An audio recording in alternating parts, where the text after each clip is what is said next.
मसीह यीशु में आप सबकी सलामती हो। आज के दिन की मुनासबत से मैं बच्चों को जो अपने माँ बाप की इज्जत करते हैं, मैं उनको बताना चाहती हूँ कि जो बच्चे अपने वालिदैन की इज्जत करते हैं उनके लिए कलाम मुकद्दस में एक खूबसूरत वादा है कि तू अपने माँ और बाप की इज्जत कर तो मैं जमीन पर तुम्हारी उम्र को दराज करूंगा। वो बच्चे आज के दिन की मुनासबत से जब इस बात को याद रखते हैं कि किस तरह उसके माँ ने अपने बातन में अपने बच्चों को कैरी किया, उन्हें संभाला, उन्हें एक ताकतवर इंसान बनाया, उन्हें तालीम याफ्ता इंसान बनाया, तो वो खुदावंद की शुक्रगुजारी करे कि खुदा ने उनके लिए उनकी माँ को इस्तेमाल किया। माँ एक खुदा की तरफ से एक बुलावा है आपके लिए, इसलिए अपने खुदावंद की शुक्रगुजारी करिए ताकि वो आपकी माँ को सलामती बख्शे और वो हमेशा जिंदगी में आपके लिए सलामती और उम्र की दराजी का सबब बनते रहे और आप उनकी खिदमत करें ताकि जमीन पर आप भलाई को देखें, आप खुश रहें और इस जमीन पर रहते हुए आपकी जिंदगियों में सरफराजी और बरकत रहे। आज इस जब माँ के दिन को मनाते हुए इसकी मुनासबत से जब हम कलाम मुकद्दस में से गौर करते हैं तो हम दो औरतों के बारे में सीखेंगे। कलाम मुकद्दस में से जब हम गौर करते हैं कसाद की किताब उसके 4 और 5 बाब पर जब हम गौर करते हैं तो उसमें दबोरा का जिक्र है। दबोरा एक ताकतवर औरत है, दबोरा एक दलेर औरत थी और कलाम मुकद्दस में लिखा है कि उसकी अपनी कोई औलाद ना थी लेकिन वो बनी इस्राएल के लिए एक माँ का दिल रखती थी। और कलाम मुकद्दस में वो बयान करती है कि वो एक माँ का दिल लेकर उठी, हालांकि उसकी अपनी कोई औलाद ना थी लेकिन उसके अंदर बनी इस्राएल के लिए एक माँ का दिल था, एक माँ जैसा दर्द था। और वो बनी इस्राएल की रहाई के लिए जब बनी इस्राएल 20 सालों से दुश्मन के हाथों से दुख उठा रहे थे, मुसीबत में थे, तकलीफ में थे, गुलामी में थे, तो वो एक माँ का दिल लेकर उठी ताकि बनी इस्राएल की रिहाई का एक इंतजाम कर सके। और खुदा ने उसे बनी इस्राएल की रिहाई के लिए इस्तेमाल किया। और जब हम गौर करते हैं दबोरा के नाम का मतलब है शहद की मक्खी, और जब हम गौर करते हैं तो शहद की मक्खी जो है वो एक मेहनती है, वो बड़ी मेहनत से फूलों के पास जाती है, उनकी खुशबू से अंदाजा लगाती है और वहां से शहद इकट्ठा करती और अपने बच्चों के लिए उसको लेकर आती है। और जब हम गौर करें तो शहद की मक्खी में ये क्वालिटी मौजूद होती है कि वो अपनी बच्चों की हिफाजत के लिए, उनके दिफा के लिए क्या करती है, उसको गर्मी के दर्जा हरारत को कम करने के लिए 1 सेकंड में 190 बार अपने परों को हिलाती है, उसके जरिए से उस छत्ते को हवा देती है ताकि वो गर्म ना हो, उसके बच्चों तक गर्मी का असर ना जा सके। और वो अपने अंदर एक डंग रखती है दुश्मन पर वार करने के लिए ताकि उसके बच्चों को दुश्मन कोई नुकसान ना पहुंचा सके। इसी तरह का डंग दबोरा के अंदर था, इसी तरह की क्वालिटीज दबोरा के अंदर थी, इसलिए वो बनी इस्राएल की रिहाई के लिए एक माँ का दिल लेकर उठी। और इस माँ के दिल ने उसके वसीला से खुदा ने उसके दबोरा को जब इस्तेमाल किया तो बनी इस्राएल ने क्या की, रिहाई पाई। और जब उनके वो लश्कर जो सरदार था उनके लश्कर का, दबोरा ने क्या किया, एक औरत उसके साथ और थी याईल, उन दोनों ने क्या किया, उसकी कनपट्टी पर एक बड़ा सा कील रखा और उसको हथौड़े से जोर के मारा और वो उसी जगह पर ढेर हो गया। और इस वक्त से बनी इस्राएल ने रिहाई और आजादी पाई। इसी तरह आज भी हम जब औरतें दबोरा जैसा दिल लेकर उठती हैं, दबोरा जैसी दलेरी लेकर उठती हैं, दबोरा जैसे ख्याल रख कर उठती हैं, तो यकीनन हमारी कलीसिया, हमारा चर्च, हमारे बच्चे, हमारे खानदान इसी तरह शैतान के हथकंडों से रिहाई पाते हैं। उनके फ्यूचर में वो कामयाब और सरफराज होते हैं। हम उनको महफूज करते हैं, हम उनके लिए दुआ करते हैं और दलेरी से जब उठते हैं तो हमारे चर्च तरक्की करते और सरफराजी की तरफ जाते हैं। और जब हम दूसरी औरत जो कि रिस्पा है, जब हम उस पर गौर करते हैं तो जब दाऊद बादशाह के दौर में साउल बादशाह ने गुनाह किया, उसने जबूनियों के साथ जो उसका अहद था उसने उसको तोड़ा। और जब उसने उनका अहद को तोड़ा तो जमीन पर 3 साल जो था वो कहत रहा, वो काल रहा और जमीन पर न बरसात हुई, न फसल हुई, लोग बदहाल थे, बच्चे भूख से मर रहे थे। फिर क्या किया दाऊद खुदा की हजूरी में गया, उसने खुदा के साथ बात करने की जुर्रत की, और जब उसने खुदा के साथ बात करने की जुर्रत की तो खुदा ने दाऊद के साथ कलाम किया कि जो साउल बादशाह उसने जबूनियों के साथ जो अहद था उसको तोड़ा है। और जब दाऊद बादशाह जबूनियों के साथ बात करने गया ताकि उनके साथ दोबारा से उन ताल्लुकात को बहाल कर सके, तो उन्होंने उससे बताया कि जो साउल बादशाह है उसने हमारे खिलाफ गुनाह किया, उसने हमारे साथ किए हुए अहद को तोड़ा है, इसलिए ऐसा करो कि तुम साउल बादशाह के खानदान से 7 लोग हमें दे दो ताकि हम उन्हें ऊंचे पर लटका कर क्या करें, उनको हलाक करें, उनको मार डालें, फिर हम क्या करेंगे, साउल बादशाह को माफ करेंगे। दाऊद बादशाह ने ऐसा किया, उसके खानदान के 7 लोग जो थे वो उनके हवाले कर दिए, दुश्मनों के हवाले कर दिए, फिर उन्होंने उससे मारा और उनको क्या किया, एक पहाड़ी पर ले गए और सलीब पर उनको लटकाकर मार दिया। अब जो उनमें से 2 लड़के थे वो रिस्पा नाम एक औरत के थे, औरत जो रिस्पा थी वो उनकी माँ थी, और जब उस माँ को पता चला कि उसके बच्चों को वहां ऊंची पहाड़ी पर लटकाकर मार डाला है तो उसने क्या किया, एक माँ का दिल लेकर उससे वो बर्दाश्त ना हो सका और वो उस पहाड़ी पर उसने क्या किया, उस पहाड़ी पर उसने टाट ओढ़ा और वहां पर उसने वो बैठ गए ताकि उसके बच्चों को दिन को परिंदे और रात को दरिंदे जो थे वो नुकसान ना पहुंचा सके। उसने माँ होते हुए अपने बच्चों के लिए ये स्टैंड लिया, उसने मुर्दा बच्चों को वो तहफ़्फ़ुज़ उनको देने के लिए ताकि उनकी लाशों को परिंदे और दरिंदे नोच ना सके, वो उस चट्टान पर जाकर बैठ गई। और जब दाऊद बादशाह को इस सारे किस्से का मालूम हुआ तो उसने अपने नौकरों को हुक्म दिया कि जाओ उन दोनों लड़कों को लो, उनकी लाशों को बाइज्जत तौर पर दफनाओ, और उनको बाइज्जत तौर पर दफनाया गया। और ना सिर्फ उनको बाइज्जत तौर पर दफनाया गया बल्कि उस औरत की दिलेरी की वजह से, इस स्टैंड लेने की वजह से उस मुल्क में दोबारा से बहाली आई, उस मुल्क को खुदा ने दोबारा से बहाल किया, उस मुल्क में दोबारा से बरकत लौट आई और कहत खत्म हो गया, वहां पर बारिश आई और लोगों ने दोबारा से शादाबी और खुशी देखी। आज भी जब हम अपने खानदानों के लिए औरतें होते हुए स्टैंड लेती हैं, औरतें होते हुए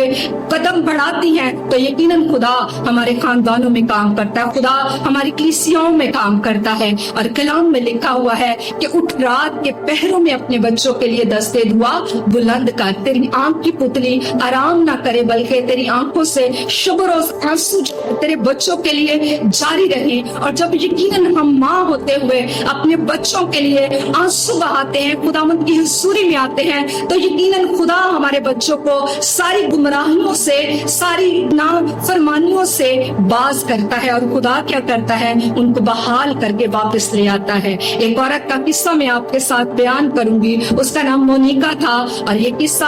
हकीकत है, सच है। और वो मोनिका नाम एक औरत थी और वो अपने बेटे के लिए बहुत दुआ करती थी। उसका बेटा जो था वो बड़ा पढ़ा लिखा था, वो प्रोफेसर था और एक यूनिवर्सिटी में पढ़ाता था। अब मोनिका जो थी उसके बारे में बहुत फिक्रमंद होती थी क्योंकि वो नशा करता था, बुरे कामों, बुरी सोबतों में मुब्तला था, इसलिए मोनिका उसके लिए हमेशा परेशान रहती थी कि खुदा क्या करे, इसको इन सारी जो नाफरमानियां है, जो गुनाह है इसकी जिंदगी में वो जाता रहे। और जब बिशप एम्ब्रोस जो था वो मोनिका के घर आता है और उसको देखता है तो वो अपने कमरे में अपने बेटे के लिए दुआ कर रही होती है, आंसू बहा रही होती है और वो घुटनों के बल झुककर अपने बेटे के लिए दुआ कर रही होती है ताकि उसका बेटा जो है वो सारे बुरे कामों को छोड़कर खुदावंद यीशु मसीह को अपना निजात दहिंदा कबूल कर ले। और जब बिशप एम्ब्रोस उनके घर विजिट के लिए आता है और उसकी माँ को दुआ करते देखता है तो वो काफी देर तक उसके अल्फाज पर गौर करता है कि वो दुआ में क्या अल्फाज अपने बेटे के लिए बोल रही होती है। और मोनिका जो थी वो आंसुओं के साथ अपने बेटे के लिए दुआ कर रही होती है कि खुदावंद तो मेरे बेटे पर रहम कर ताकि वो हर एक बुरे काम को छोड़कर तेरी हुजूरी में वापस लौट आए। और क्या ऐसा ही होता है। और वो बिशप जो है वो उससे कहता है कि मोनिका खुदा ने तेरी दुआओं को सुन लिया है, खुदा तेरे बेटे के लिए एक बड़ा काम करेगा, खुदा उससे तब्दील करेगा, खुदा उससे अपनी हुजूरी में वापस ले आएगा। और ऐसा होता है कि जो उसका बेटा ऑगस्टीन होता है वो एक पार्क में सैर करने के लिए जाता है और जब वो वहां पर बेंच पर जाकर बैठता है तो बेंच पर उसे लिखा हुआ एक तुमार मिलता है। और जब वो उस तुमार को کو دیکھتا ہے تو اگر ہم غور کرتے ہیں تو وہ تمہار جو تھا وہ رومیوں کے خط میں سے تھا. اگر ہم غور کریں تو 13 باب اور اس کی 12ویں 13ویں اور 14ویں آیت پر جب ہم غور کرتے ہیں تو اس میں لکھا ہے کہ رات بہت گزر گئی، اب دن نکلنے والا ہے، بس ہم طریقے کے کاموں کو ترک کر کے روشنی کے ہتھیار باندھ لیں اور جیسا دن کو دستور ہے شائستگی سے چلیں، نہ کہ ناچ رنگ سے اور نہ شابازی سے، نہ زناکاری سے، نہ شہوت پرستی سے اور نہ جھگڑے اور حسد سے، بلکہ خداوند یسوع مسیح کو پہن لیں اور جسم کی خواہشوں کے لیے تدبیریں نہ کریں. خداوند کے زندہ کلام کا پڑھا جانا باعث برکت ہو، اور ایسا ہی اس کی زندگی میں ہوا. جب اس نے وہ تمہار پڑھا جو کلام مقدس میں سے اس سے ملا تھا، وہ اسی جگہ پر گھٹنوں کے بل جھک گیا اور اس نے یسوع کو اپنا نجات دہندہ قبول کیا اور اس نے اقرار کیا یسوع کی حضوری میں آ کر کہ میں گنہگار تھا. اب میں خداوند چاہتا ہوں کہ میں اپنی زندگی کو تیرے ساتھ گزاروں، میں چاہتا ہوں میں ان سارے گناہوں کو ترک کر کے تیری حضوری میں لوٹاؤں اور تو مجھے اپنی حضوری میں قبول کر لے. یہ سب کچھ اس کی ماں کی دعا کا اثر تھا. یہ اس کی ماں کی دعا کی وجہ سے ہوا، کیونکہ اس کی ماں جو تھی وہ اس کے لیے گھٹنوں کے بل جھکتی اور اس کے لیے دعا کرتی تھی. یقیناً کلام مقدس میں لکھا ہوا ہے جو آنسوں کے ساتھ بوتا ہے وہ خوشی کے ساتھ کاٹتا ہے، اور ایسا ہی مونیکا کی زندگی میں ہوا. اب جو بشپ امروز تھا وہ خوش ہوا اس بات پر کہ خدا نے مونیکا کی دعاؤں کا جواب دیا، اور جو اگسٹین ہپو تھا وہ اب جو ہے وہ ایک فادر کی جو ہے خدمت سر انجام دے رہا ہے اور پوری دنیا میں وہ انجیل کی وسعت کے لیے کام کر رہا ہے. یہ سب اس کی ماں کی دعاؤں کی وجہ سے ہوا. آج بھی جب ہم اپنی کلیسیا کے لیے، اپنے چرچ کے لیے، اپنے خاندانوں کے لیے، اپنے بچوں کے لیے دستے دعا بلند کرتے ہیں تو یقین جانے خدا ہماری دعاؤں کا جواب دیتا ہے. اور آج اس دن کی مناسبت سے جب یہ عورتوں کا عالمی دن منایا جا رہا ہے تو میں اسپیشلی بیٹیوں کو اور بیٹوں کو چاہتی ہوں کہ وہ اپنے والدین کی تابعداری کریں. اگر ہم غور کریں کلام مقدس میں سے افتہ جلادی کی بیٹی پر، تو جب افتہ جنگ جیت کر آیا تو اس نے خدا کی حضوری میں یہ وعدہ کیا تھا کہ میں جب جنگ جیت کر لوٹوں تو جو چیز بھی میرے گھر سے پہلے نکلے گی میں اسے خدا کی راہ پر قربان کر دوں گا. اور جب افتہ اس جنگ کو جیت کر واپس آیا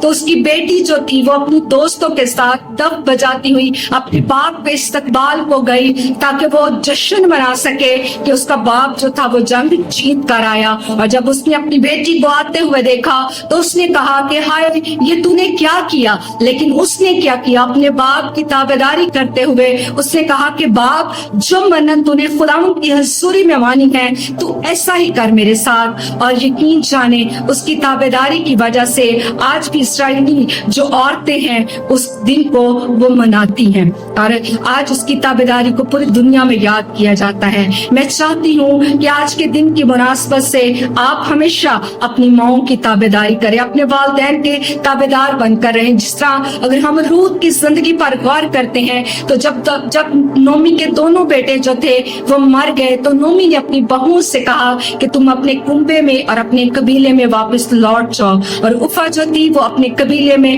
واپس لوٹ گئی. لیکن جو روت تھی وہ اپنی ساس کے ساتھ لپٹی رہی اور اس نے کہا تیرا خدا میرا خدا ہوگا، تیرے لوگ میرے لوگ ہوں گے، جہاں تو رہے گی وہاں میں رہوں گی اور موت کے سوا مجھے کوئی چیز بھی تجھ سے جدا نہ کرے گی. اور جب روت اور نومی یروشلم واپس جاتی ہیں تو جب روت جو تھی وہ وہاں کھیت میں بالیاں چننے کے لیے، بوئز کے کھیت میں بالیاں چننے کے لیے جاتی ہے تو جب انہیں وہ بھجا ہوا اناج دیتے ہیں تاکہ روت کھائے اور اس سے اپنا پیٹ بھر سکے تو وہ کیا کرتی ہے، کچھ اناج وہ بھجا ہوا اناج جو ہے وہ خود کھاتی ہے اور تھوڑا سا اپنی ساس کے لیے اس کو لپیٹتی ہے، اس کو محفوظ رکھتی ہے اور پھر اس کے ساتھ جا کر وہ مل کر کھاتی ہے. اس نے بہو کا نہیں بلکہ ایک بیٹی کا کردار نبھایا اور اس کی اسی وفاداری کی وجہ سے وہ جس کھیت میں بطور مزدور کام کرتی تھی اسی کھیت کا اسے مالک بنا دیا. کس وجہ سے؟ اس لیے کہ وہ اپنی ساس کے ساتھ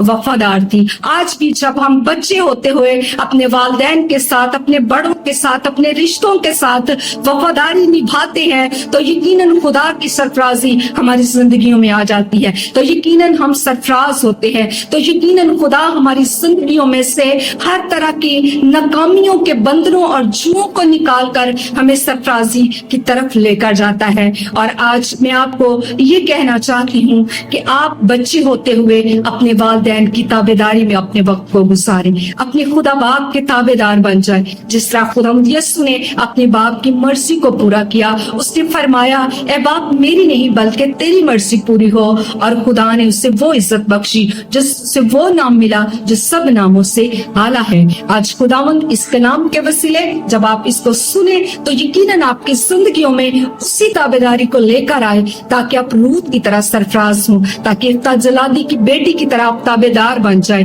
اور مائیں جب اس میسج کو سنتی ہیں تو وہ دبورہ کی طرح، رسوا کی طرح ایک مضبوط ماں میں تبدیل ہو جائے، تاکہ ان کی زندگیوں کے وسیلہ سے ان کے بچے اور ان کے خاندان ترقی پائیں۔ خداوند اس کلام کے وسیلے آپ سب کو بڑی برکت بخشے، آمین۔